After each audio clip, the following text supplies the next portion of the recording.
Booth ടാക്കിൻസൺ എന്ന് പറയുന്ന ഒരു അമേരിക്കൻ എഴുത്തുകാരനുണ്ടായിരുന്നു. ഇദ്ദേഹം എപ്പോഴും തന്റെ പ്രഭാഷണത്തിൽ പറയുമായിരുന്നു, എൻ്റെ ജീവിതത്തിൽ എന്ത് വന്നാലും ഞാൻ സഹിക്കാം, പക്ഷേ എനിക്ക് എൻ്റെ കണ്ണുകൾക്ക് കാഴ്ചയില്ലാതെ വരുന്നൊരവസ്ഥ ഉണ്ടായാൽ എനിക്കിത് സഹിക്കാൻ പറ്റത്തില്ല. എപ്പോഴും ഇത് പറയുമായിരുന്നു. പക്ഷെ സംഭവിച്ചത് 60-ാമത്തെ വയസ്സിൽ തൻ്റെ കണ്ണുകളുടെ കാഴ്ച നഷ്ടപ്പെട്ടു പോയി. അവൻ അന്ധനായി ജീവിക്കേണ്ട അവസ്ഥയുണ്ടായി. പ്രിയ ദൈവമക്കളെ, നമ്മുടെ ജീവിതത്തിൽ വലിയൊരു സന്ദേശത്തിലൂടെ പഠിക്കണം. ഭയപ്പെടരുത്. നമ്മുടെ ആത്മീയ ജീവിതത്തിൽ ഭയം കൊണ്ടുവരുന്നത്, മനുഷ്യന്റെ ജീവിതത്തിൽ ഭയം കൊണ്ടുവരുന്നത് പിശാചാണ്. പിശാചാണ് ഭയത്തിന്റെ സൃഷ്ടാവ്. ദൈവം ഒരിക്കലും ഒരിടത്ത് നിങ്ങൾ ഭയപ്പെടുവാൻ പറഞ്ഞിട്ടില്ല. മറിച്ച് ഒരു വർഷത്തിൽ 365 ദിവസങ്ങളാണുള്ളത്.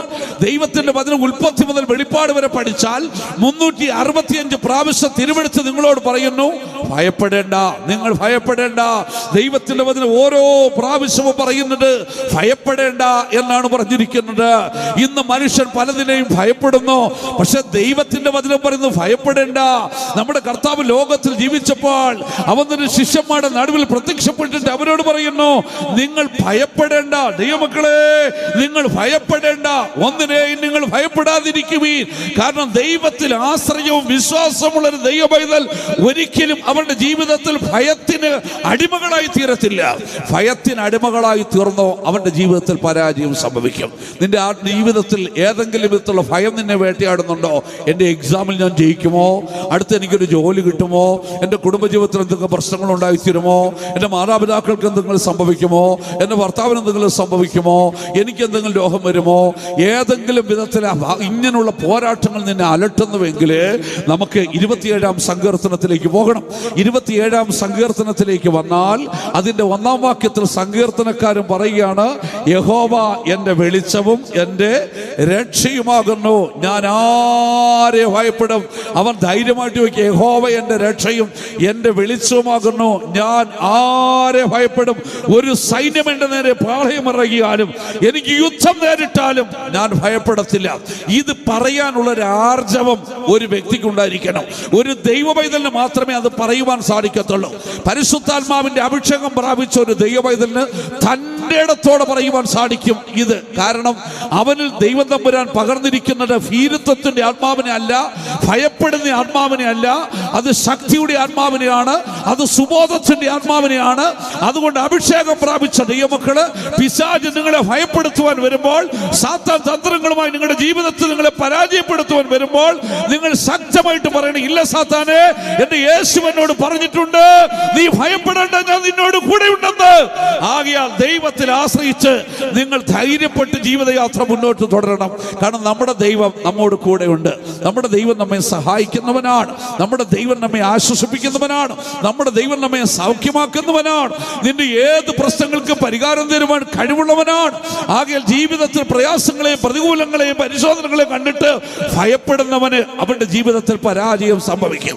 അപ്പോൾ മനുഷ്യന്റെ ജീവിതത്തിലെ പ്രശ്നങ്ങളുടെ അടിസ്ഥാനപരമായ കാരണം എന്തെന്ന് ചോദിച്ചാൽ, പ്രിയ ദൈവമക്കളെ, അവന്റെ ജീവിതത്തിൽ അവനെ വേട്ടയാടുന്ന ഭയങ്ങളാകുന്നു. 2 വിഷയങ്ങൾ നമ്മൾ ചിന്തിച്ചു. ഒന്നാമത് മനുഷ്യന്റെ ജീവിതത്തിലെ പ്രശ്നങ്ങൾ എന്ന് പറയുമ്പോൾ ഒന്നാമത് അവനെ അലട്ടുന്ന വിഷയം എന്ന് പറയുന്നത് ദൈവത്തിലുള്ള ആശ്രയം നഷ്ടപ്പെട്ടു പോയാൽ അവന്റെ ജീവിതത്തിൽ പ്രശ്നങ്ങളുടെ നടുച്ചുഴിയിൽ അവൻ അകപ്പെട്ടു പോകാനിടയായി തീരും. ആകയാൽ ദൈവത്തിലുള്ള ആശ്രയവും ദൈവത്തിലുള്ള വിശ്വാസവും ദൈവിക ബോധവും എപ്പോഴും ജീവിതത്തിൽ ഉണ്ടായിരിക്കണം. 2, ഒരു ദൈവത്തിൽ ആശ്രയിക്കുന്ന ഒരു ദൈവ പൈതല് ജീവിതത്തിൽ ഒരിക്കലും ഭയത്തിനടിമയായി തീരരുത്. എപ്പോഴും പ്രത്യാശയുള്ളവനായിരിക്കണം, ധൈര്യമുള്ളവനായിരിക്കണം. എന്നെ വിളിച്ച ദൈവം വിശ്വസ്തനാണെന്ന് ഉറപ്പുള്ളവനായിരിക്കണം. എന്റെ ദൈവത്തിന് എന്നെ വിടുവിക്കുവാൻ കഴിയുമെന്നുള്ള ഉള്ളിലുള്ള ബലം നമ്മുടെ ജീവിതത്തിൽ ഉണ്ടായിരിക്കണം. ദൈവത്തിന്റെ വചനം നമ്മെ ധൈര്യപ്പെടുത്തിക്കൊണ്ടിരിക്കണം. പരിശുദ്ധാത്മാവ് നമ്മെ ധൈര്യപ്പെടുത്തിക്കൊണ്ടിരിക്കണം.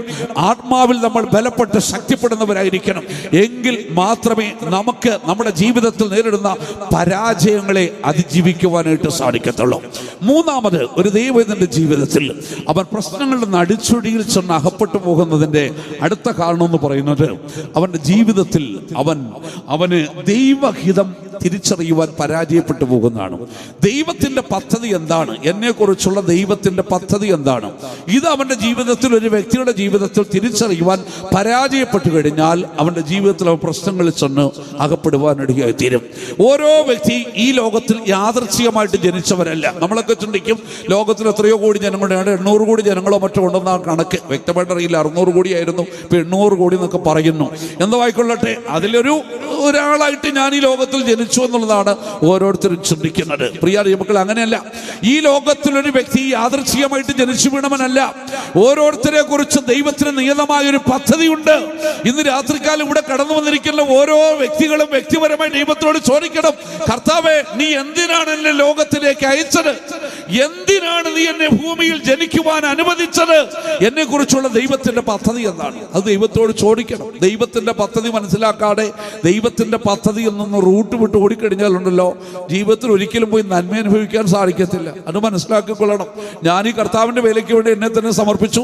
എനിക്ക് സൗഖ്യമൊക്കെ കിട്ടി, ആരോഗ്യമൊക്കെ ആയി കഴിഞ്ഞപ്പോൾ എനിക്ക് സുവിശേഷ വിലയുള്ള താല്പര്യമില്ല, മടിയായി കഴിഞ്ഞു. ഞാൻ വീണ്ടും ജോലിക്ക് വേണ്ടി പുറപ്പെട്ടു. ജോലിക്ക് വേണ്ടി പുറപ്പെടുന്നതിന്റെ തലേന്ന് രാത്രി ഉറങ്ങി കിടക്കുമ്പോൾ ദർശനം കാണുകയാണ്. ഞാൻ കാണുന്ന ദർശനം, ഞാനിങ്ങനെ ഒരു വിശാലമായ വഴിയിലൂടെ നടന്നു പോകുന്നു. ഞാൻ ഒറ്റയ്ക്ക് നടന്നു പോകുമ്പോൾ ആ വഴിയുടെ ഒരു സൈഡിൽ നിന്ന് മറ്റു സൈഡിലേക്ക് ഒരു മതിൽ കെട്ടി അടച്ചു വെച്ചിരിക്കുന്നു. ഞാൻ ആ മതിൽ ജമ്പ് ചെയ്ത് അപ്പുറത്ത് കിടക്കുന്നു. അവിടെ ചെന്നപ്പോൾ അടുത്ത മതിൽ കെട്ടി അടച്ചു വെച്ചിരിക്കുന്നു.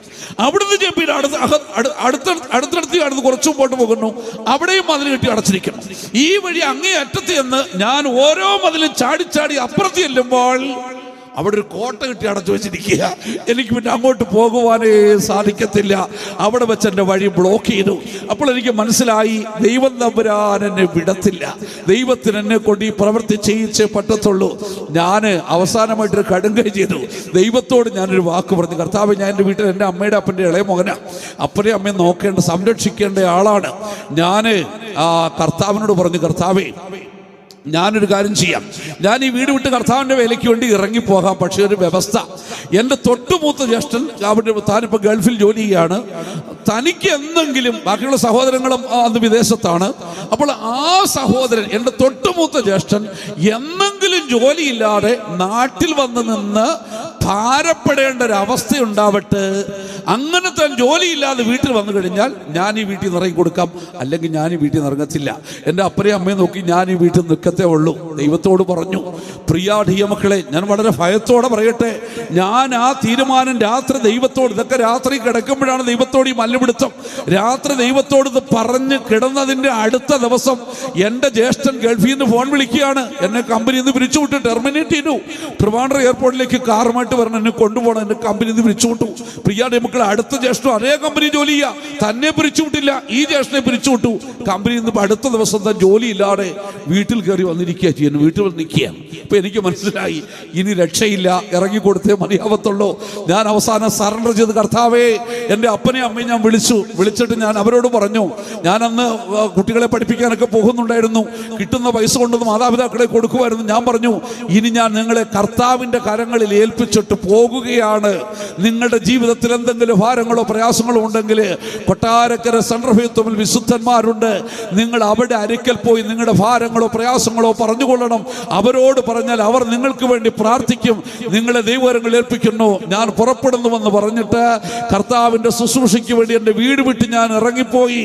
എൻ്റെ വീട്ടിൽ നിന്ന് ഞാൻ ഇറങ്ങിപ്പോയതിൻ്റെ അടുത്ത ദിവസങ്ങളിൽ എൻ്റെ ജ്യേഷ്ഠനെ കമ്പനി തിരിച്ചു വരാൻ പറഞ്ഞു. വീണ്ടും വിസ അയച്ചു കൊടുത്തു. ജ്യേഷ്ഠനെ കമ്പനിയിലേക്ക് തിരിച്ചു വിളിച്ചു. 26 വർഷം കഴിഞ്ഞിരിക്കുന്നു. അതേ കമ്പനിയിൽ എൻ്റെ ജ്യേഷ്ഠൻ ഇപ്പോഴും പ്രവർത്തിച്ചു കൊണ്ടിരിക്കുന്നു. എന്നെ കേൾക്കുന്ന ദൈവമക്കളെ, ദൈവത്തിന്റെ ഹിതം മനസ്സിലാക്കാതെ നമ്മൾ എവിടെ പോയാലും ജീവിതത്തിൽ നന്മ അനുഭവിക്കുവാൻ സാധിക്കത്തില്ല. അതുകൊണ്ട് ഒരു ദൈവവേദന അവന്റെ ജീവിതത്തിൽ ചെയ്യേണ്ടത്, ദൈവത്തോട് ചോദിക്കണം, കർത്താവേ, എന്നെ കുറിച്ചുള്ള ദൈവത്തിന്റെ പദ്ധതി എന്താണ്? ദൈവഹിതം മനസ്സിലാക്കണം. അത് മനസ്സിലാക്കിയില്ലെങ്കിൽ ജീവിതത്തിൽ നേരിടുന്ന കഷ്ടങ്ങളിലും പ്രതിസന്ധികളിലും പതറിപ്പോകുവാനായിട്ടിടയായി തീരും. നമ്മൾ വിശുദ്ധ റോമാലേഖനത്തിലേക്ക് വരുമ്പോൾ 8-ാം അധ്യായത്തിന് 28-ാം വാക്യത്തിൽ നമ്മൾ ഇങ്ങനെ വായിക്കുന്നു, ദൈവത്തെ സ്നേഹിക്കുന്നവർക്ക് നിർണയപ്രകാരം വിളിക്കപ്പെട്ടവർക്ക് തന്നെ സകലതും നന്മയ്ക്കായി കൂടി വ്യാപരിക്കണം. ആ ഒരു വെളിപ്പാട് എപ്പോഴും നമ്മുടെ ജീവിതത്തിൽ ഉണ്ടായിരിക്കണം. വായിച്ചാട്ടെ.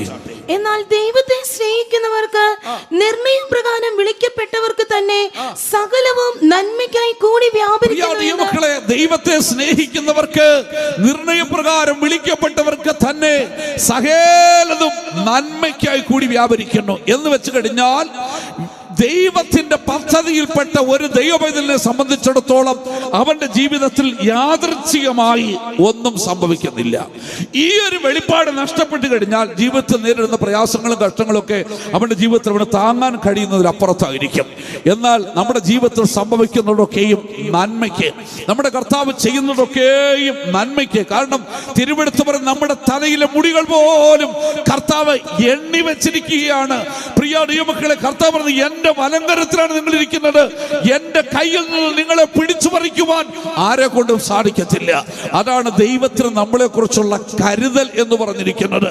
നമ്മുടെ തലയിലെ മുടികൾ പോലെ എണ്ണി വെച്ചിരിക്കുന്നവനായ ഒരു കർത്താവ് നമുക്കുണ്ടെങ്കിൽ, നിങ്ങൾ എന്റെ കരത്തിലിരിക്കുന്ന എന്റെ കയ്യിൽ നിങ്ങളെ പിടിച്ചു പറിക്കുവാൻ ആർക്കും കഴിയത്തില്ലെന്ന് വാക്ക് തന്നവനായ യേശു നമുക്കുണ്ടെങ്കിൽ പറയണം, എന്റെ ജീവിതത്തിൽ സംഭവിക്കുന്നതൊന്നും യാദൃച്ഛികമായിട്ടല്ല, എന്റെ ജീവിതത്തിൽ സംഭവിക്കുന്നതൊക്കെയും നന്മയ്ക്കായിട്ടാണ്. അത് മനസ്സിലാക്കിക്കൊള്ളണം. ഇയ്യോബിനെ പരീക്ഷിക്കുവാൻ ഏൽപ്പിച്ചു കൊടുത്തതും ശിഷ്യന്മാരുടെ പടകേറി അക്കരയ്ക്ക് പോകുവാൻ കർത്താവ് പറഞ്ഞതും എന്ത് സംഭവിക്കുമെന്ന് അറിഞ്ഞിട്ട് തന്നെയാണ് പറഞ്ഞത്. ഈ പോകുന്ന യാത്രയിൽ കടലിളകുമെന്നും തിരമാലകൾ അടിച്ചുയരുമെന്നും കൊടുങ്കാറ്റടിക്കുമെന്നും പടക് മുങ്ങുവാൻ തുടങ്ങുമെന്നും കർത്താവിനെ അറിഞ്ഞുകൊണ്ട് തന്നെയാണ് ശിഷ്യന്മാരെ മറുകരയിലേക്ക് കർത്താവ് പറഞ്ഞു വിട്ടത്. ആകയാൽ പ്രിയ ദൈവമക്കളെ, നമ്മുടെ ജീവിതത്തിൽ സംഭവിക്കുന്ന സംഭവങ്ങളുടെ പിന്നിലുള്ള ദൈവത്തിന്റെ പദ്ധതി നമ്മൾ മനസ്സിലാക്കുന്നവരായിരിക്കണം. ഇംഗ്ലണ്ടിലെ റിച്ച്മണ്ട് യൂണിയൻ ബൈബിൾ സെമിനാരിയിൽ അവിടുത്തെ ഒരു അധ്യാപകൻ ഈ വിഷയത്തെ കുറിച്ച് കുട്ടികളെ പഠിപ്പിച്ചുകൊണ്ടിരിക്കുക. എടുത്ത വിഷയം റോമാലേഖനം 8-28 വാക്യമാണ്. ദൈവത്തെ സ്നേഹിക്കുന്നവർക്ക്, നിർണയപ്രകാരം വിളിക്കപ്പെട്ടവർക്ക് തന്നെ സകലവും നന്മയ്ക്കായി കൂടി വ്യാപരിക്കണം.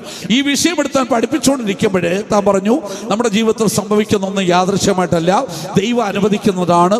അത് കഷ്ടമായാലും നഷ്ടമായാലും എല്ലാം ദൈവത്തിന്റെ പദ്ധതിയാണ് എന്ന് പറഞ്ഞ് പഠിപ്പിച്ചുകൊണ്ടിരിക്കുമ്പോൾ ആ ക്ലാസ്സിൽ സ്റ്റുഡന്റ് എഴുന്നേറ്റ് അധ്യാപകനോട് സംശയം ചോദിച്ചു, അങ്ങനെയാണെങ്കിൽ സാറേ, നമ്മുടെ ജീവിതത്തിൽ യാദൃച്ഛമായിട്ട് ഒരു ആക്സിഡന്റ് ഉണ്ടാകുന്നു, ഒരു അനർത്ഥം സംഭവിക്കുന്നു. അങ്ങനെ ഉണ്ടാകുന്ന ആക്സിഡന്റും അനർത്ഥങ്ങളും അതും ഈ വചനപ്രകാരം നന്മയ്ക്കായിട്ട് കൂടി വ്യാപരിക്കും നമുക്ക് പറയാൻ സാധിക്കുമോ എന്നൊരു ചോദ്യം ചോദിച്ചു, സംശയം ചോദിച്ചു. അപ്പോൾ അധ്യാപകൻ പറഞ്ഞു, അനുഭവങ്ങൾ അതിൽ തന്നെ നന്മയുണ്ട് തിന്മയുണ്ട്. പക്ഷേ ജീവിതത്തിൽ നമ്മളതെല്ലാം നന്മയ്ക്കായിട്ട് ഏറ്റെടുക്കുമ്പോഴാണ് അത് നമ്മുടെ ജീവിതത്തിൽ നന്മയായിട്ട് തീരുന്നത്. ഇത് അധ്യാപകൻ പറഞ്ഞു കൊടുത്തിട്ട് അന്ന് രാത്രി വൈകിട്ട് ക്ലാസ് കഴിഞ്ഞിട്ട് ഈ അധ്യാപകൻ എന്നൊരു ഭാര്യയും കൂടെ ആ സെമിനാരിയിൽ നിന്ന് വീട്ടിലേക്ക് കാർ ഡ്രൈവ് ചെയ്ത് പോകുമ്പോൾ വഴിയിൽ വെച്ച് ആക്സിഡന്റ് ഉണ്ടായി. ആക്സിഡന്റിൽ ഭാര്യ തൽക്ഷണം മരിച്ചു. തനിക്ക് പെട്ടെന്ന് തലച്ചോറിന് അടിപറ്റി, തലയ്ക്ക് അടിപറ്റി, ഓർമ്മ നഷ്ടപ്പെട്ട് ഹോസ്പിറ്റലൈസ് ചെയ്തു.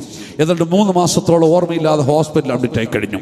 3 മാസത്തിന് ശേഷം തനിക്ക് ഓർമ്മ തിരിച്ചു കിട്ടിയപ്പോൾ തന്നെ കാണാൻ വന്നവരോട് പറഞ്ഞു, എൻ്റെ കുട്ടികളോട് പറയണം, റോമാലേഖനം 8-28 വാക്യത്തിന് ഇപ്പോഴും ഒരു മാറ്റവും സംഭവിച്ചിട്ടില്ല എന്ന് കുട്ടികളോട് പറയണം. കുട്ടികൾ അധ്യാപകനെ കാണുവാൻ ഹോസ്പിറ്റലൈസ് വന്നപ്പോൾ അദ്ദേഹം പറഞ്ഞു, കുഞ്ഞുങ്ങളെ, റോമാലേഖനം 8-28 വാക്യത്തിന് ഇപ്പോഴും ഒരു മാറ്റവും സംഭവിച്ചിട്ടില്ല. ആ കുഞ്ഞുങ്ങളുടെ കണ്ണുകൾ നിറഞ്ഞു, അധ്യാപകന്റെ കണ്ണ് നിറഞ്ഞു. പക്ഷെ അന്ന് രാത്രി അധ്യാപകൻ മരിച്ചു. തന്നെ അടക്കിയ ശവക്കല്ലറുടെ മുകളിൽ ഈ വാചകം കൊത്തിവെച്ചു, ദൈവത്തെ സ്നേഹിക്കുന്നവർക്ക്, നിർണയപ്രകാരം വിളിക്കപ്പെട്ടവർക്ക് തന്നെ സകലതും നന്മയ്ക്കായി കൂടി വ്യാപരിക്കുന്നു. ആ വാക്യം കൊത്തിവെച്ചു. അടക്കമൊക്കെ കഴിഞ്ഞിട്ട് എല്ലാവരും പിൻവാങ്ങിപ്പോയി. കാലങ്ങൾ പിന്നിട്ടു. എന്നാൽ ഒരു മനുഷ്യൻ, തികഞ്ഞ മദ്യപാനി, മദ്യത്തിന് അടിമപ്പെട്ട് ജീവിക്കുന്ന ഒരു മനുഷ്യൻ, ജീവിതത്തിൽ ഒരു പ്രതീക്ഷയുമില്ലാതെ താൻ ജീവിക്കുന്നത് മദ്യത്തിന് മയക്കുമരുന്നിന് അടിമപ്പെട്ട് അന്തി ഉറങ്ങുന്നത് ശവക്കല്ലറയിൽ. ഒരു ദിവസം രാത്രി താൻ വന്ന് കിടന്നത് ഈ ശവക്കല്ലറയുടെ പുറത്താണ് വന്ന് കിടന്നത്. അന്ന് രാത്രി അവിടെ കിടന്നുറങ്ങിയിട്ട് രാവിലെ താൻ സുബോധം വന്ന് എഴുന്നേറ്റിരുന്നപ്പോൾ തൻ്റെ മനസ്സിൽ ആഴമായൊരു കുറ്റബോധമുണ്ടായി. എൻ്റെ ജീവിതയാത്ര എവിടേക്കാണ്? ഈ അവസ്ഥയിൽ ഞാൻ മുന്നോട്ട് പോയാൽ ഞാൻ എവിടെ എത്തിച്ചേരുവാൻ ഇടയെത്തി? താൻ ആ കല്ലറയിലേക്ക് സൂക്ഷിച്ചു നോക്കി. അവിടെ ഒരു വചനം കൊത്തിവെച്ചിരിക്കുന്നു, ദൈവത്തെ സ്നേഹിക്കുന്നവർക്ക്, നിർണയപ്രകാരം വിളിക്കപ്പെട്ടവർക്ക് തന്നെ സകല നന്മയ്ക്കായി കൂടി വ്യാപരിക്കുന്നു. ആ വചനം തന്നോട് സംസാരിക്കുന്നതായി തനിക്ക് അനുഭവപ്പെട്ടു. താൻ അവിടെ നിന്ന് അറിയാതെ വിങ്ങി കരയുവാൻ തുടങ്ങി. ആ ശവക്കല്ലറയിൽ തൻ്റെ ഹൃദയം കർത്താവിന് വേണ്ടി കൊടുത്തു. തൻ്റെ പാപങ്ങളെ ഏറ്റുപറഞ്ഞുപേക്ഷിച്ച് മാനസാന്തരപ്പെട്ടു. തൻ്റെ ഹൃദയം കർത്താവിന് കൊടുത്ത് താൻ രക്ഷിക്കപ്പെട്ട് ഒരു ദൈവവൈതലായി തീർന്നു. തൻ്റെ ജീവിതം കർത്താവിൻ്റെ ശുശ്രൂഷയ്ക്ക് വേണ്ടി സമർപ്പിച്ചെന്ന് മാത്രമല്ല, ലോകത്തിന്റെ പല ഭാഗങ്ങളിൽ പോയി അനേകരെ കർത്താവിലേക്ക് ആകർഷിക്കത്തക്കവണ്ണം ലോകത്തോട് സുവിശേഷം അറിയപ്പെട്ടതായ ഒരു ക്രൂസൈഡ് നടത്തുന്ന സുവിശേഷ പ്രസംഗനെ മാറ്റപ്പെട്ടു. ഒരു ക്രൂസൈഡിൽ വെച്ച് താൻ തന്റെ അനുഭവ സാക്ഷ്യം പറഞ്ഞപ്പോൾ താൻ ഇപ്രകാരം വിളിച്ചു പറഞ്ഞു, ഒരു കാലത്ത് ഞാൻ മയക്കുമരുന്നിന് അടിമപ്പെട്ട് ജീവിച്ച സ്ഥാനത്ത്, മദ്യത്തിന് അടിമപ്പെട്ട് ജീവിച്ച സ്ഥാനത്ത് ഒരു രാത്രി ഞാൻ ഒരു ശവക്കല്ലറിൽ കിടന്നുറങ്ങി. എന്നാൽ അടുത്ത പ്രഭാതത്തിൽ ഞാൻ ഉണർന്നു നോക്കുമ്പോൾ അതിലെഴുതിയിരിക്കുന്ന വചനം എന്നോട് സംസാരിക്കുന്നതായി തോന്നി. ആ വചനം എന്റെ ഹൃദയത്തിൽ കടന്നു വന്നു. അതിന്റെ മാനസാന്തരത്തിന്റെ ദിവസമായിരുന്നു. അവിടെ നിന്നാണ് ഞാൻ ഈ സുവിശേഷ പ്രവർത്തകനായിട്ട് ഉയർന്നു വരുവാനും ദൈവം എന്നെ മാറ്റുവാനും കാരണമായി തീർന്നത്. ആകയാൽ പ്രിയപ്പെട്ട സഹോദരി സഹോദരന്മാരെ, നമ്മുടെ ജീവിതത്തിൽ മനസ്സിലാക്കിക്കൊള്ളണം, ദൈവത്തെ സ്നേഹിക്കുന്നവർക്ക്, നിർണയപ്രകാരം വിളിക്കപ്പെട്ടവർക്ക് തന്നെ സകലം നന്മയ്ക്കായി കൂടി വ്യാപരിക്കുന്നു. യാദൃച്ഛികമായി നമ്മുടെ ജീവിതത്തിൽ ഒന്നും സംഭവിക്കുന്നില്ല. അത് മനസ്സിലാക്കണം. അതുകൊണ്ടാണ് പാട്ടുകാരൻ പാടിയിട്ടുണ്ട്, എൻ തലയിലെ മുടികളെല്ലാം നിർണയം അവൻ എണ്ണി അറിയുന്നു എന്ന്. പ്രത്യാശ ഇത്രയും വചനം കേട്ടപ്പോൾ പ്രത്യാശയുള്ള ദൈവമക്കളെ, നമുക്ക് ആ ചേർന്ന് രണ്ടുപേരും പാട്ട് ഒന്ന് പാടിയിട്ട്, എൻ്റെ തലയിലെ മുടികൾ പോലും എണ്ണി വെച്ചിരിക്കുന്ന ഒരു കർത്താവ് എനിക്കുണ്ടെങ്കിൽ എൻ്റെ കർത്താവ് അറിയാതെ എൻ്റെ ജീവിതത്തിൽ ഒന്നും സംഭവിക്കത്തില്ലെന്ന് ഉറപ്പോടെ നമുക്ക് രണ്ടുപേരും പാട്ടൊന്ന് പാടിയിട്ട് അടുത്ത ഭാഗത്തേക്ക് കിടക്കാം. എന്തലയിലെ മോടികളുമെല്ലാം നിർണയമവൻ എണ്ണി അറിയുന്നു. എന്തലയിലെ മോടികളുമെല്ലാം നിർണയമവൻ എണ്ണി അറിയുന്നു. കരങ്ങളെ തട്ടി പാടിയണമെങ്കിൽ ഒന്നതിൽ നിലച്ചു വീണിടണമെങ്കിൽ ഉന്നതനറിഞ്ഞേ സാധ്യമായിടൂ. അത്യുന്നതനറിഞ്ഞേ സാധ്യമായിടൂ. എന്നീവമേ നിന്നിഷ്ടം ചെയ്യുവാൻ വന്നിടുന്നേ ഞാൻ ഇന്ന് മോദമാ. എന്റെ ഇഷ്ടമൊന്നും വേണ്ട പ്രിയനീ, എന്റെ ഇഷ്ടം എന്നിൽ പൂർണ്ണമാകണേ. എന്റെ ഇഷ്ടം ഒന്നും വേണ്ട പ്രിയനീ, അങ്ങേ ഇഷ്ടം എന്നിൽ പൂർണ്ണമാകണേ. പ്രിയ മക്കളെ, നമ്മുടെ കർത്താവ് രക്ഷിക്കുന്നവനാണ്. നമ്മൾ വായിച്ച കുറുവാക്യത്തിലേക്ക് കടന്നു വരുമ്പോൾ യെശയ്യാവ് 35:4 നമ്മൾ ഇപ്രകാരം വായിച്ചു, മനോഭീതിയുള്ളവരോട് ഭയപ്പെടേണ്ട, ധൈര്യമായിരിപ്പീൻ, ഇതാ നിന്റെ ദൈവം, അവൻ വന്ന് നിങ്ങളെ രക്ഷിക്കും. നമ്മുടെ കർത്താവ് നമ്മുടെ കഷ്ടങ്ങളിലും നമ്മുടെ ആപത്തുകളിലും നമ്മുടെ പരീക്ഷകളിലും നമ്മുടെ ജീവിതത്തിന്റെ പ്രതിസന്ധികളിലും നമ്മൾ കടന്നു പോകുന്ന പ്രശ്നങ്ങളിലും നമ്മുടെ ശരീരത്തിന്റെ രോഗങ്ങളിലുമൊക്കെ നമ്മളെ കടന്നു വന്ന് രക്ഷിച്ച് സൗഖ്യമാക്കുന്ന, വിടുവിക്കുന്ന ഒരു ദൈവമാണെന്ന് നമ്മൾ കേട്ടുകഴിഞ്ഞു. നമ്മുടെ ശരീരത്തിന് മാത്രമല്ല, നമ്മുടെ കർത്താവ് നമ്മുടെ പ്രാണനെയും നമ്മുടെ ആത്മാവിനെയും കൂടെ രക്ഷിക്കുന്നവനായ ദൈവമാണ്. ഇന്ന് രാത്രി ഈ വചനത്തിന്റെ വെളിച്ചത്തിൽ ഈ ദേശത്തോട് ഞങ്ങൾ വിളിച്ചു പറയുന്നു, ശരീരത്തെ മാത്രമല്ല നിന്റെ പ്രാണനെയും ആത്മാവിനെയും കൂടെ രക്ഷിക്കുവാൻ കഴിവുള്ളവനാണ് നമ്മൾ സേവിക്കുന്ന ദൈവം. നമ്മുടെ കർത്താവ് നമ്മളെ രക്ഷിക്കുന്ന ദൈവം. എവിടെ നിന്നാണ് നമ്മുടെ കർത്താവ് നമ്മെ രക്ഷിക്കുന്നത്? നമുക്ക് 1-2 വിഷയങ്ങളിലേക്ക് കടന്നു പോകാം.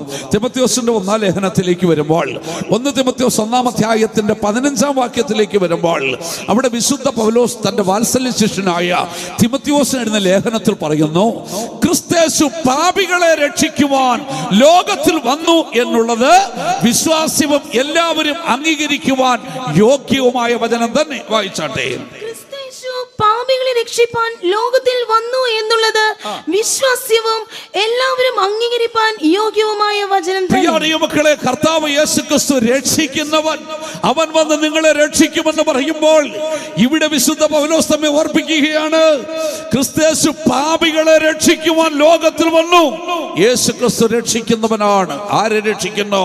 യേശുക്രിസ്തു പാപികളെ രക്ഷിക്കുന്നവനാണ്. ഇന്ന് രാത്രികാലം ദൈവമക്കളെ മനസ്സിലാക്കുക, മനുഷ്യന്റെ ജീവിതത്തിലെ അടിസ്ഥാനപരമായ പ്രശ്നം എന്താണ്? ഇന്ന് ലോകം നേരിടുന്ന അടിസ്ഥാനപരമായ പ്രശ്നം എന്താണ്? ലോകത്തിലെ നേതാക്കന്മാർ കൂടി വന്ന് ലോകത്തിലെ പ്രശ്നങ്ങൾ, മനുഷ്യന്റെ പ്രശ്നങ്ങൾക്കൊക്കെ പരിഹാരം കണ്ടെത്താൻ വേണ്ടി ശ്രമിക്കുന്നു. നമുക്കറിയാം, 1941 അറ്റ്ലാന്റിക് ചാർട്ടർ ഉണ്ടായത്. ബ്രിട്ടീഷ് പ്രധാനമന്ത്രിയായിരുന്ന വിൽസൺ ചർച്ചിലും അമേരിക്കൻ പ്രസിഡന്റ് റൂസ്വെൽറ്റും കൂടെ അറ്റ്ലാന്റിക് മഹാസമുദ്രത്തിലുള്ള ഒഴുകി നടക്കുന്ന കപ്പലിൽ വെച്ച് അവർ തമ്മിൽ എഗ്രിമെന്റ് ഉണ്ടാക്കി. എന്ന് വെച്ചാൽ അതാണ് അറ്റ്ലാന്റിക് ചാർട്ടർ. അറ്റ്ലാന്റിക് ചാർട്ടർ പറഞ്ഞു മനുഷ്യന്റെ പ്രശ്നങ്ങൾ ഒന്ന്, മനുഷ്യന് ഭയത്തിൽ നിന്ന് സ്വാതന്ത്ര്യം വേണം, മനുഷ്യന് അഭിപ്രായത്തിന് സ്വാതന്ത്ര്യം വേണം, ദാരിദ്ര്യത്തിൽ നിന്ന് അവന് വിമോചനം വേണം, അവൻ ആരാധിക്കുവാൻ സ്വാതന്ത്ര്യം വേണം, ഈ പ്രശ്നങ്ങൾക്കൊക്കെ പരിഹാരമുണ്ടാക്കണം. ഇതിനുവേണ്ടി അറ്റ്ലാന്റിക് ചാർട്ടർ എഴുതിയുണ്ടാക്കി. നോക്കുക, മനുഷ്യന്റെ ഭയത്തിൽ നിന്ന് വിടുതൽ, അവന്റെ ദാരിദ്ര്യത്തിൽ നിന്ന് വിടുതൽ, അവന് അഭിപ്രായം പറയാനുള്ള സ്വാതന്ത്ര്യം, ആരാധനയ്ക്കുള്ള സ്വാതന്ത്ര്യം. പക്ഷെ മനുഷ്യന്റെ അടിസ്ഥാനപരമായ പ്രശ്നം അതൊന്നുമല്ല. മനുഷ്യ ജീവിതത്തിലെ അടിസ്ഥാനപരമായ പ്രശ്നം അവനെ ഭരിക്കുന്ന പാപത്തിന്റെ ശക്തിയാണ്, അവനെ പിടിച്ചമർത്തുന്ന പൈശാചിക ശക്തിയാണ്. ഇന്നത്തെ ലോകത്തിലേക്ക് നോക്കുക, ഈ ലോകത്തിൽ നടക്കുന്ന സംഭവങ്ങൾ, എന്തിനേറെ പറയും നമ്മുടെ കേരളക്കരയിലേക്ക് നോക്കിയാൽ മതി. മനുഷ്യന്റെ മനസാക്ഷിയെ ഞെട്ടിക്കുന്ന എത്രയോ സംഭവങ്ങൾ അടുത്ത കാലത്ത് കണ്ടില്ലേ? 2 സ്ത്രീകളെ തുണ്ടമായി നുറുക്കി നരബലി നടത്തിയെന്ന് പോലും, തുണ്ടമായി കഷണിച്ച് നരബലി നടത്തി. മറ്റൊരു പെൺകുട്ടി തന്നെ സ്നേഹിക്കുന്ന തന്റെ സ്നേഹിതന് കഷായത്തിൽ വിഷം ചേർത്ത് കൊടുത്ത് കൊലപ്പെടുത്തുവാനിടയായി തീർന്നു. മറ്റൊരു ഭർത്താവ് തന്റെ ഭാര്യയുടെ 2 കരങ്ങളും വെട്ടിക്കളഞ്ഞു. ഭാര്യയുടെ കഴുത്തറുത്ത് കൊല്ലുന്ന ഭർത്താക്കന്മാർ. എത്രയോ കൊലപാതകങ്ങൾ ലോകത്തിൽ നടക്കുന്നു, എത്രയോ ആത്മഹത്യകൾ ലോകത്തിൽ നടക്കുന്നു. മദ്യവും മയക്കുമരുന്നും കൊണ്ട് ലോകം നിറഞ്ഞിരിക്കുകയാണ് ചെയ്യുന്നത്. സെക്സ്വൽ ഹറാസ്മെന്റുകൾ ലോകത്ത് സാർവത്രികമായി തീർന്നുകൊണ്ടിരിക്കുന്നു. സാമ്പത്തികമായിട്ടുള്ള അഴിമതികൾ ലോകത്ത് നടക്കുന്നു. ഈ ലോകത്ത് നടക്കുന്ന പ്രശ്നങ്ങൾ നോക്കിക്കേ. ഇതിന്റെയൊക്കെ അടിസ്ഥാനപരമായ കാരണം എന്താണ്? മനുഷ്യനെ കൊണ്ട് മറ്റൊരുവനെ കൊല്ലിക്കുന്നതും അവനെ ജീവനെ ഹനിച്ച് ആത്മഹത്യ ചെയ്യിക്കുന്നതും മനുഷ്യനെ പാപത്തിലേക്ക് വലിച്ചു കൊണ്ടുപോകുന്നതും സെക്സ്വൽ ഹറാസ്മെന്റിലേക്ക് മനുഷ്യൻ പോകുന്നതും, ഈ തിന്മകളൊക്കെ അവനെ കൊണ്ട് ചെയ്യിക്കുന്നത് ആരാണ്? അടിസ്ഥാനപരമായി നിങ്ങൾ ചിന്തിച്ചു നോക്കിക്കേ. എല്ലാ മനുഷ്യരും സാധുക്കളാണ്, പാവമാണ്. ജയിലിൽ കിടക്കുന്നവരോട് പോയി സുവിശേഷം പറഞ്ഞു നോക്കിക്കേ. അവൻ അടിസ്ഥാനപരമായി പാപമാണ്. പക്ഷെ അവനെ കൊണ്ട് ഇതൊക്കെ ചെയ്യിക്കുന്ന ആരെന്നറിയാമോ? ഈ തിന്മയുടെ ശക്തികൾ അവനിൽ വ്യാപരിക്കുമ്പോഴാണ്, പാപത്തിന്റെ ശക്തി അവനിൽ വ്യാപരിക്കുമ്പോഴാണ് ഈ കൊലപാതകങ്ങൾ അവൻ നടത്തുന്നത്. ഇന്ന് ലോകത്ത് നടക്കുന്ന കൊലപാതകങ്ങൾ, ആത്മഹത്യകളും മദ്യവും മയക്കുമരുന്നും തിന്മയുടെ ശക്തികളൊക്കെ കാണുമ്പോൾ ഇതിന്റെ പിന്നിൽ വ്യാപരിക്കുന്നത് എന്താണെന്ന് നിങ്ങൾ മനസ്സിലാക്കണം. മനുഷ്യനെ വേട്ടയാടുന്ന അടിസ്ഥാനപരമായ പ്രശ്നം പാപമാണ്. ഈ പാപത്തിന് പരിഹാരം വരുത്തുവാൻ ലോകത്തിലെ ഏത് രാഷ്ട്രീയ നേതാക്കന്മാർക്ക് സാധിക്കും, ഏത് ഭരണകൂടങ്ങൾക്ക് സാധിക്കും. അതിന് കഴിവുള്ള ഒരു രാഷ്ട്രീയ നേതൃത്വം ഇന്ന് വരെ ലോകത്തിൽ അവതരിച്ചിട്ടില്ല. അതിന് കഴിവുള്ള ഒരു അവതാര പുരുഷൻ ഇന്ന് വരെ ലോകത്തിൽ അവതരിച്ചിട്ടില്ല. അതിന് കഴിവുള്ള ഒരൊറ്റ ഒരാളേ ഉള്ളൂ, അത് നമ്മുടെ കർത്താവ് യേശുക്രിസ്തുവാണ്. യേശുവിന് മാത്രമേ മനുഷ്യന്റെ അടിസ്ഥാന പ്രശ്നമായ പാപത്തിന് പരിഹാരം വരുത്തുവാൻ സാധിക്കത്തുള്ളൂ. എബ്രായ ലേഖനം 9-ാം അധ്യായത്തിന്റെ 28-ാം വാക്യത്തിൽ നമ്മൾ ഇപ്രകാരം വായിക്കുന്നു, അങ്ങനെ തന്നെ ക്രിസ്തുയേശുവും അനേകരുടെ പാപങ്ങളെ ചുമക്കുവാൻ ഒരിക്കലായി അർപ്പിക്കപ്പെട്ടു എന്ന് വായിക്കുന്നു. പ്രിയായ മക്കളെ, ഇന്നേക്ക് 2000 വർഷങ്ങൾക്ക് അപ്പുറത്ത് നമ്മുടെ അരുമനാഥനായ യേശുക്രിസ്തു ലോകത്തിൽ വന്ന് അവർ ക്രൂശിൽ അവന്റെ ജീവനെ ബലിയായിട്ട് അർപ്പിച്ചത് മാനവജാതിയുടെ പാപങ്ങൾക്ക് പ്രായശ്ചിത്തം വരുത്തുവാനാണ്, ആ പാപത്തിന് പരിഹാരം വരുത്തുവാനാണ്. ഇത് മനസ്സിലാക്കാതെ മനുഷ്യനൊന്ന് മുക്തിയുടെ മാർഗം തേടി അലയുകയാണ്. എവിടെയാണ് മുക്തിയുടെ മാർഗം? പാപത്തിന് പരിഹാരം പ്രായശ്ചിത്തം വരുത്തുവാൻ എന്താണ് മാർഗം? അവർ പുണ്യ സ്ഥലങ്ങളിലേക്ക് തീർത്ഥാടന യാത്ര ചെയ്യുന്നു, അവർ ദാനധർമ്മങ്ങൾ ചെയ്യുന്നു, സ്വന്തം ശരീരത്തിൽ അടിച്ചു മുറിവേൽപ്പിക്കുന്നു, ദൈവമല്ലാത്ത ആൾദൈവങ്ങളുടെ മുൻപിൽ കടന്നുപോയി അവർ നേർച്ച കാഴ്ചകൾ കഴിക്കുന്നു. ഇതിനൊന്ന് അവർ പുണ്യനദിയിൽ സ്നാനം കഴിക്കുന്നു. പ്രിയ സഹോദരി സഹോദരന്മാരെ, ഈ പ്രവൃത്തികൾക്കൊന്നും നിങ്ങളുടെ പാപത്തിന് പരിഹാരം വരുത്തുവാൻ സാധിക്കത്തില്ല. നിങ്ങൾ ചെയ്യുന്ന ഈ പ്രവൃത്തികൾക്കൊന്നും നിങ്ങളെ അടക്കി ഭരിക്കുന്ന പാപത്തിന്റെ ശക്തിയിൽ നിന്ന് വിടുവിക്കുവാൻ കഴിയത്തില്ല. അതിന് ഒരൊറ്റ മാർഗമേ ഉള്ളൂ, അത് നമ്മുടെ കർത്താവ് യേശുക്രിസ്തുവാണ്. അവർ കാൽവരിയിൽ ചൊരിഞ്ഞ രക്തമാണ്. അതിലൂടെ മാത്രമേ മാനവജാതിയുടെ പാപത്തിന് വിമോചനം ലഭിക്കത്തുള്ളൂ.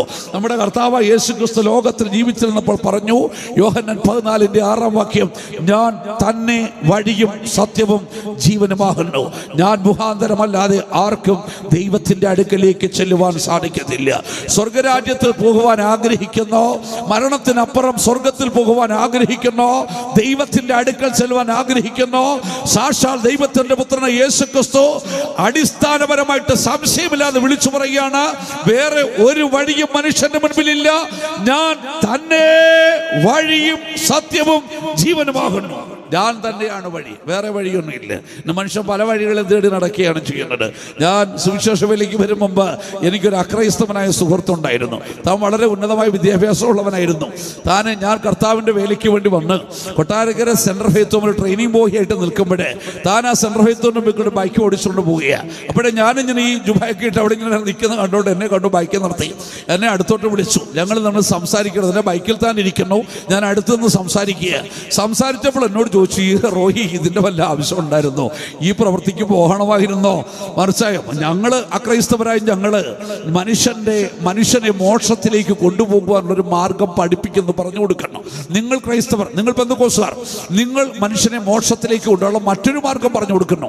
ഏത് മാർഗത്തിലൂടെ ആയാലും മോക്ഷത്തിൽ ചെന്നാൽ പോരെ റോയി, എന്തിനു വേണ്ടി ഈ ത്യാഗം ചെയ്യുന്നതെന്ന് എന്നോട് ചോദിച്ചു. ഞാൻ തിരിച്ച് തന്നോട് പറഞ്ഞു, സഹോദര, മോക്ഷത്തിലേക്ക് പോകുവാൻ ഒരുപാട് മാർഗങ്ങളില്ല കേട്ടോ. മോക്ഷത്തിലേക്ക് പോകാനുള്ള ഒരുപാട് മാർഗങ്ങൾ, ഒരു മാർഗവുമല്ല യേശു എന്ന് പറയുന്നത്. സ്വർഗരാജ്യത്തിൽ എത്തിച്ചു ഒരൊറ്റ മാർഗമേ ഉള്ളൂ. അതാണ് ഞങ്ങൾ പ്രസംഗിക്കുന്ന കർത്താവ് യേശു ക്രിസ്തു. താൻ മുഖാന്തരമല്ലാതെ ആർക്കും ദൈവത്തിൻ്റെ അടുക്കൽ ചെല്ലുവാൻ സാധിക്കത്തില്ല. ഞാൻ പറഞ്ഞ ഉപദേശം കൈക്കൊള്ളുവാൻ കഴിയാതെ പെട്ടെന്ന് താനെ സ്റ്റാർട്ടാക്കി ആക്സിലേറ്റർ കൊടുത്ത് സ്ഥലം കാലിയാക്കി. എന്നെ കേൾക്കുന്ന പ്രിയപ്പെട്ട സഹോദരി സഹോദരന്മാരെ, നിങ്ങൾ തേടുന്ന പരമമായ സത്യം. ഇന്ന് മനുഷ്യൻ സത്യാന്വേഷികളാണ്. അവൻ സത്യം തേടി അലയുകയാണ്. എവിടെയാണ് സത്യം? പുണ്യസ്ഥലങ്ങൾ സന്ദർശിക്കുന്നു, അവൻ ആലയങ്ങൾ സന്ദർശിച്ചു കൊണ്ടിരിക്കുന്നു, ദൈവങ്ങളെ കുറിച്ച് അവൻ പഠിച്ചുകൊണ്ടിരിക്കുന്നു. ഏതാണ് പരമമായ സത്യം? ലോകത്തിലെ വിജ്ഞാനികളൊക്കെയും അന്വേഷിച്ച് തേടി കണ്ടെത്തുവാൻ ശ്രമിക്കുമ്പോൾ യേശു വിളിച്ചു പറഞ്ഞു, മനുഷ്യ, നീ തേടുന്ന പരമമായ ഒരു സത്യമുണ്ടല്ലോ, അത് ഞാനാണ്, ഞാൻ തന്നെയാണ് പരമമായ സത്യം. മനുഷ്യൻ തേടുന്ന പരമമായ സത്യം യേശുവാണ്. മനുഷ്യൻ സ്വർഗരാജ്യത്തിലേക്കുള്ള വഴി അത് കർത്താവ് യേശു ക്രിസ്തുവാണ്. സാക്ഷാലുള്ള ജീവൻ യേശുവിലൂടെ മാത്രമേ ലഭിക്കത്തുള്ളൂ. ആകയാൽ യേശു ക്രിസ്തു ലോകത്തിലേക്ക് വന്നത് മാനവജാതിയുടെ പാപത്തിന് പരിഹാരം വരുത്തുവാനാണ്. അതുകൊണ്ടാണ് വിശുദ്ധ പൗലോസ് പറയുന്നത്, മറ്റൊരുത്തനിലും രക്ഷയില്ല. രക്ഷപ്പെടാൻ ആഗ്രഹിക്കുന്നുണ്ടോ? വേറെ ഒരുവനിലും സാധിക്കത്തില്ല. രക്ഷിക്കപ്പെടുവാൻ ആകാശത്തിന്റെ കീഴിൽ മനുഷ്യരുടെ ഇടയിൽ നൽകപ്പെട്ട വേറെ ഒരൊറ്റ നാമവുമില്ല. ഒരൊറ്റ നാമമേ ഉള്ളൂ, നമ്മുടെ കർത്താവ് യേശു ക്രിസ്തു. അതുകൊണ്ടാണ് യോഹന്നാന്റെ സുവിശേഷം 1-12 വരുമ്പോൾ പറയുന്നു, അവനെ കൈക്കൊണ്ട് അവന്റെ നാമത്തിൽ വിശ്വസിക്കുന്ന ഏവനും, അത് ഏത് ജാതി ആയിക്കൊള്ളട്ടെ, ഏത് മതമായിക്കൊള്ളട്ടെ, ഏത് വിഭാഗത്തിൽപ്പെട്ടവനായിക്കൊള്ളട്ടെ, യേശുവിനെ കൈക്കൊണ്ട യേശുവിന്റെ നാമത്തിൽ വിശ്വസിക്കുന്ന ഏവർക്കും ദൈവമക്കളായി തീരുവാൻ അവൻ അധികാരം കൊടുത്തിരിക്കുന്നു. വായിച്ചു നോക്കാം, യോഹന്നാന്റെ സുവിശേഷം 1-12 വായിച്ചാട്ടെ. അവനെ കൈക്കൊണ്ട് അവന്റെ നാമത്തിൽ വിശ്വസിക്കുന്ന ഏവർക്കും ദൈവമക്കളാകുവാൻ അവൻ അധികാരം കൊടുത്തു. പ്രിയ ദൈവമക്കളെ, തിരുവെടുത്ത് പറയുന്നു, പാപം ചെയ്യുന്നവൻ പിശാചിന്റെ മകൻ.